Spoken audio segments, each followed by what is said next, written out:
నేను గత 6 సంవత్సరాల కింద ఉపాధ్యాయ శాసన మండలిగా ఎన్నికైనప్పటి నుంచి ఈనాటి వరకు ఉపాధ్యాయుల సమస్యల పట్ల, ప్రభుత్వ పాఠశాలల పట్ల, ప్రభుత్వ కళాశాలల పట్ల, కళాశాల అధ్యాపకుల పట్ల, విద్యారంగానికి ప్రభుత్వానికి మధ్యన వారధిగా పనిచేసి చాలా సమస్యలు పరిష్కరించట్లో కృతకృత్యునైనా. కానీ ఈసారి ఎన్నికలు ఒక ప్రత్యేకతను సంతరించుకున్నాయి.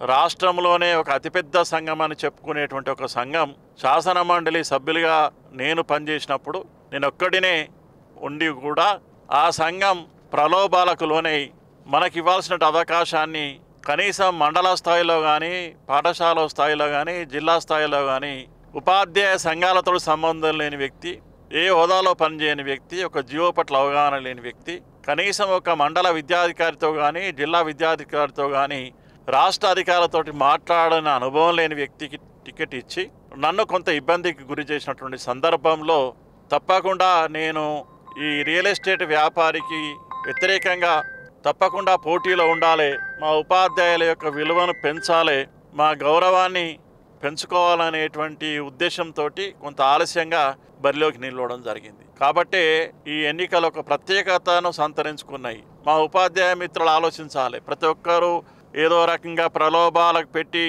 ఎన్నికల్లో గెలుస్తాము, డబ్బు ద్వారానే అన్నీ సాధ్యమైతాయని అనుకునేటువంటి రీతిలో ఎన్నికలు జరుగుతున్నాయి.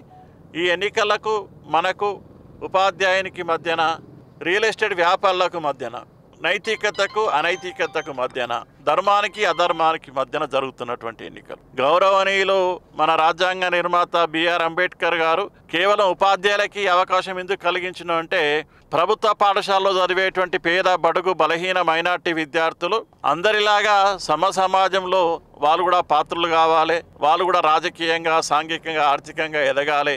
ఈ దేశం అన్ని రంగాల్లో అభివృద్ధి చెందాలంటే పేదరికం మొదలు పోవాలి, పేదరికం పోవాలంటే విద్యతోటే సాధ్యం అని చెప్పి కేవలం ఆ ఉపాధ్యాయుల గురువు యొక్క విలువ పెంచే విధంగా, ఉపాధ్యాయుల విలువ పెంచే విధంగా ఒక ఉపాధ్యాయ శాసన మండలికి ఉపాధ్యాయులకు అవకాశం ఇస్తే, బయట వ్యక్తులు పోటీ చేసి శాసన మండలిలో ప్రవేశిస్తే ప్రభుత్వ పాఠశాల మనుగడ ఉంటుందా? ప్రభుత్వ ఉపాధ్యాయుల సమస్యలు పరిష్కరించబడతాయా? ఒక్కసారి ఆలోచించాల్సిందిగా మీ ద్వారా కోరుతా ఉన్నా.